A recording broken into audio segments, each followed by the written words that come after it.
Hello friends, नमस्कार। मैं सीमा यादव, आपका बहुत बहुत स्वागत है हमारे यूट्यूब चैनल सीमा एकेडमी पर। सर्वप्रथम गुड मॉर्निंग आप सभी लोगों को, good afternoon, good evening.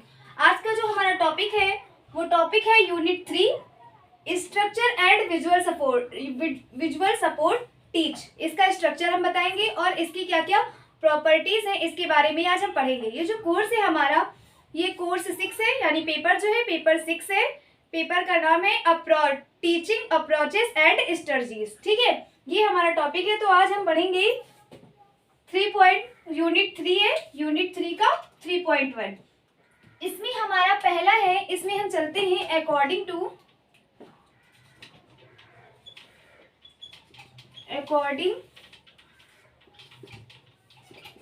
Model. ठीक है, अकॉर्डिंग टू मॉडल चलते हैं। तो इसमें जो हमारे मॉडल होते हैं अकॉर्डिंग टू मॉडल ABC के अकॉर्डिंग चलते हैं। ठीक है, मॉडल चलते हैं अकॉर्डिंग टू ABC के। ABC के अकॉर्डिंग कितने मॉडल होते हैं? 3 मॉडल होते हैं। ठीक है, 3 मॉडल होते हैं। पहला मॉडल है हमारा ABA और दूसरा है CBA और तीसरा है हमारा CBT। ठीक है, तो पहला जो हमारा है ABA अप्लाइड बिहेवियर एनालिसिस। ठीक है, इसका फुल फॉर्म होता है अप्लाइड बिहेवियर एनालिसिस। ठीक है, और फिर है CBA verbal behaviour analysis, verbal behaviour analysis. ठीक है, और फिर है हमारा CBT, इसका फुल फॉर्म होता है कॉग्निटिव बिहेवियर टीचिंग। ठीक है,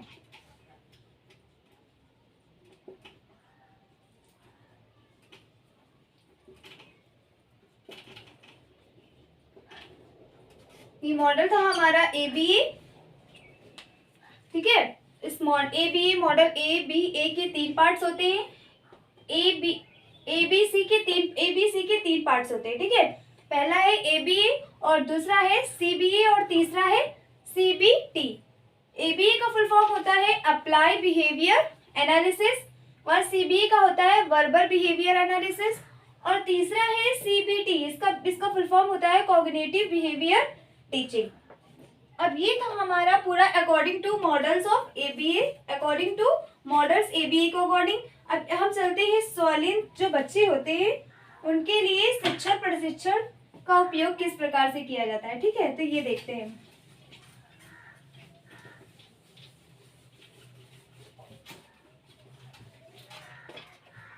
तो टॉपिक है हमारा स्वालीन बच्चों के लिए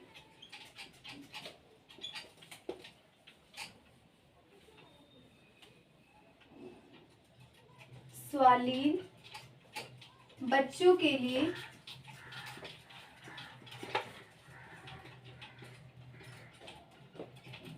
शिक्षण प्रशिक्षण, स्वालीन बच्चों के लिए शिक्षण प्रशिक्षण की विधियां। ठीक है, आज हम टॉपिक पढ़ेंगे स्वालीन बच्चों के लिए शिक्षण प्रशिक्षण की विधियां। इसमें क्या क्या विधियां होती हैं? तो पहली जो इसकी विधि थी इसमें टीच से लिया गया था, TEACCH। ठीक है, ये था हमारा टीच। अब टीच का फुल फॉर्म जो होता है वो हमारे मतलब या फिर मल्टीपल चॉइस में पूछ सकता है 2 नंबर में, या फिर आपको पूछ सकता है 4 से, अगर 4 से 6 नंबर में पूछेगा तो स्वालीन बच्चों के लिए शिक्षण प्रशिक्षण की विधियां और टीच का फुल फॉर्म साथ में पूछेगा। तो टीच का फुल फॉर्म होता है teaching and education, teaching and education for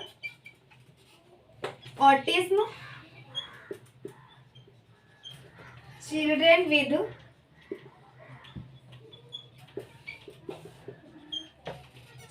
with communication handicap.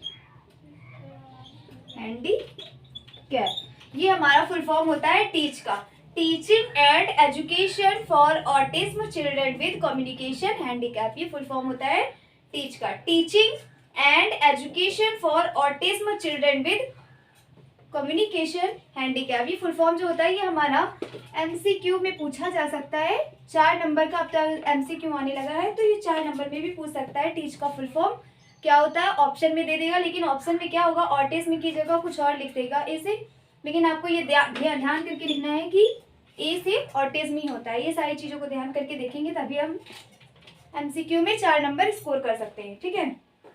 अब इसका देख लेते हैं टीच का क्या, शिक्षण प्रशिक्षण की जो विधियां है, टीच का फुल फॉर्म, इसका क्या क्या यूज था।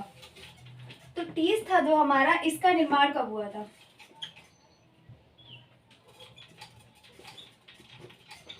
टीच का निर्माण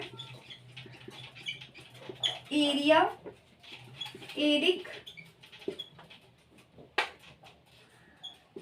स्काइलर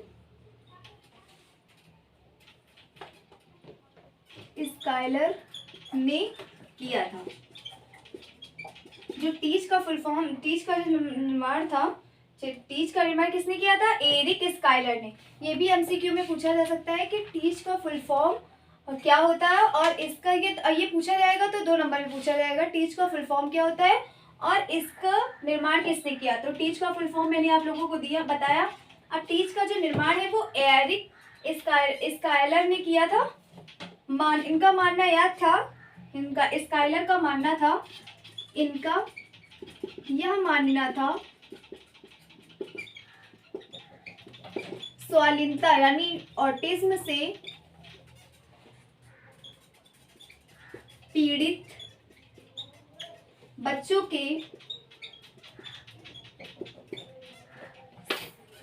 को शिक्षा ग्रहण करने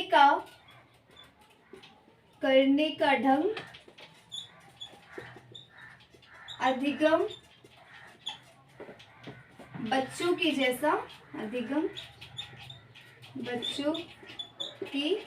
जैसा होना चाहिए। जो एरिक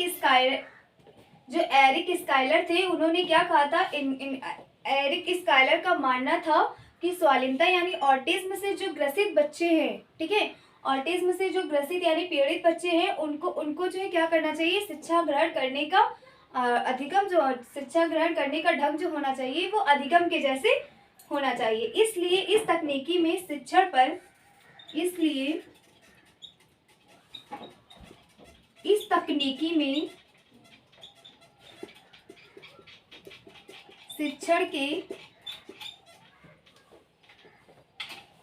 शिक्षण पर विशेष प्रोग्राम तैयार किए गए, ठीक है। इसलिए एरिक स्काइलर ने क्या किया, ऑटिज्म बच्चों के लिए बहुत सारे प्रोग्राम को तैयार किया कि जिससे जो बच्चे हैं वो अपनी लर्निंग प्रोसेस को, शिक्षा ग्रहण करने की तकनीकी को अच्छे से सीख पाए और समझ पाए। अब इसमें थोड़ा सा और है, सामाजिक कौशल पर इन्होंने क्या किया था, एरिक स्काइलर ने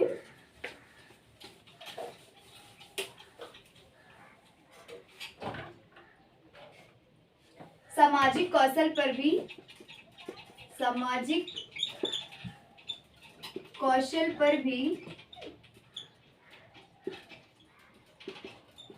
एरिक स्काइलर ने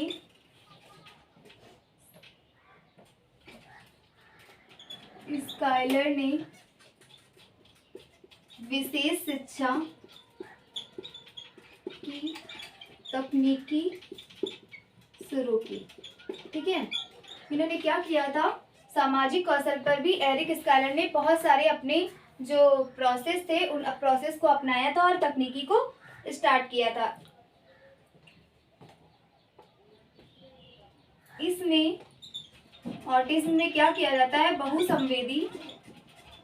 बहुसंवेदी उपागम का उपयोग किया जाता है, किया जाता है। ये था हमारा ऑटिज्म। और ऑटिज्म जो शब्द था वो ग्रीक शब्द से लिया गया है। ऑटिज्म ग्रीक शब्द से लिया गया है। ऑटिज्म एक विकासात्मक अक्षमता है या फिर विकासात्मक विकलांगता है, दिव्यांगता है। ठीक है, ये था हमारा ऑटिज्म का क्वेश्चन। अब इसमें माइलर मेथड था। ठीक है, ऑटिज्म में क्या था, स्वाधीनता में माइलर मेथड।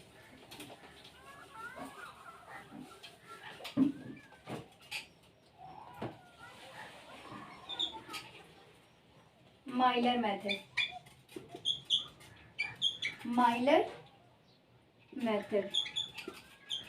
अब माइलर मेथड किस लिए दिया था? माइलर मेथड के अनुसार प्रत्येक बच्चों में, माइलर मेथड के अनुसार प्रत्येक बच्चे में, माइलर मेथड के अनुसार प्रत्येक बच्चे में एक रियलिटी सिस्टम होता था। क्या होता था? माइलर मेथड के अनुसार प्रत्येक बच्चे में एक रियलिटी सिस्टम होता था।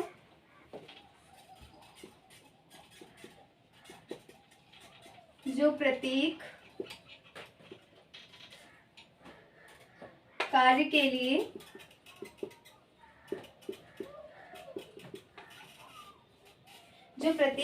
लिए सिस्टम में परिवर्तन करता था। सिस्टम में क्या करता था? परिवर्तन करता था, यानी चेंजेस करता था। पहला क्या था? माइलर मेथड के अनुसार प्रत्येक बच्चे में एक रियलिटी सिस्टम होता था जो प्रत्येक कार्य के लिए क्या करता था? सिस्टम में परिवर्तन करता था। जिस परिवर्तन के कारण बच्चों में सीमित क्षमता प्रदान हो जाती थी।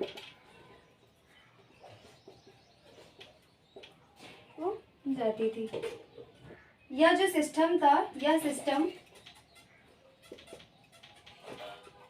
स्वाधीनता के बहुत नजदीक था।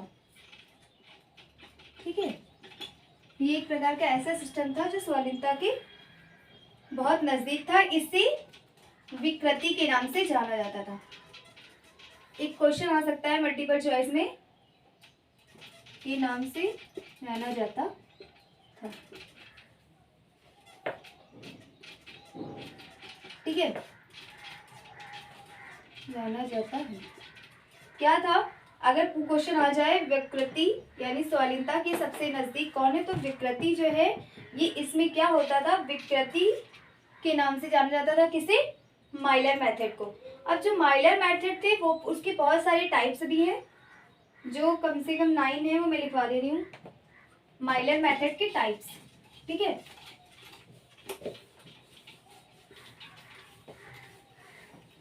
Types of Mylar method.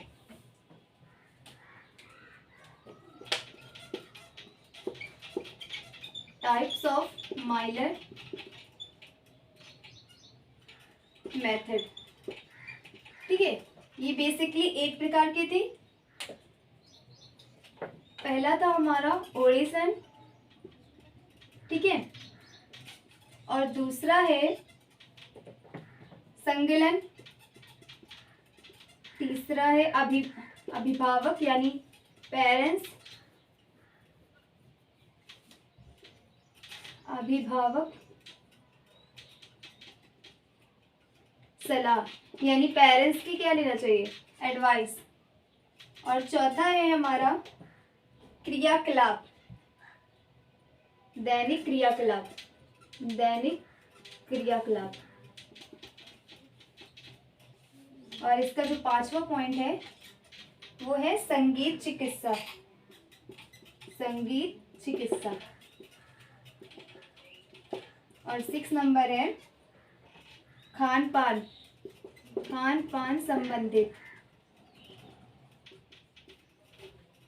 ठीक है, भौतिक चिकित्सा, भौतिक चिकित्सा, फ्लडिंग थेरेपी,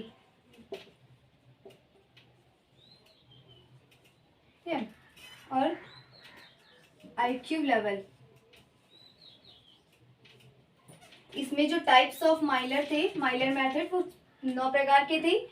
ठीक है, माइलर मेथड ने पहले अपना बताया माइलर मेथड में होता क्या है, उसके बाद माइलर मेथड की क्या क्या टाइप्स होते हैं। पहला है ओडेशन, और तीसरा है संकलन, दूसरा है संकलन, तीसरा है अभिभावक सलाह, और चौथा है दैनिक क्रियाकलाप, पांचवा है संगीत चिकित्सा, छठा है खान पान संबंधित क्रियाएं, और सातवां है हमारा भौतिक चिकित्सा, आठवां है फ्लडिंग थेरेपी, और 9 है हमारा आईक्यू लेवल, यानी बच्चे का आईक्यू लेवल भी हमें देखना है टाइप्स ऑफ माइलर मेथड के अकॉर्डिंग।